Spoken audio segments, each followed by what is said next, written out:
अस्सलाम वालेकुम दोस्तों, क्या हाल है जनाब? ठीक ठाक। मैं हूँ आपका दोस्त, आपका भाई उस्ताद बूटा फारूक, जद्दा सऊदी अरब से। जी जनाब, आज हम इकट्ठे हुए हैं उस्ताद सरदार इमरान खान साहब की जद्दा वाली जो छत है जहाँ से वो बाजी उड़ाते हैं।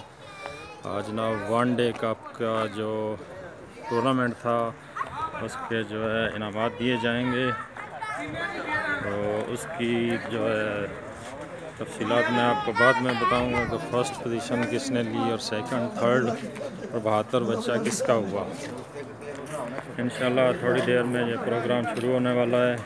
यूँ ही प्रोग्राम शुरू होगा हम आपसे दोबारा इंशाल्लाह राब्ते में आएंगे। ये जनाब कप पड़े हैं, ये जो है इनामात दिए जाएंगे तमाम जीते हुए उस्तादों को, दोस्तों को और कबूतर परवर भाइयों को। ये सब मेहमान लोग बैठे हैं जी, वेट हो रहा है यहाँ जो तकरीब शुरू होने वाली है। इंशाल्लाह थोड़ी देर में शुरू होगी तो आपको दोबारा हम दिखाएंगे। एक छोटी सी वीडियो ऐसे ही मैंने बनाई है, के बाद इंशाल्लाह हाज़िर होंगे दोबारा हम। इसके साथ ही इजाज़त चाहते हैं जी, अल्लाह हाफ़िज़।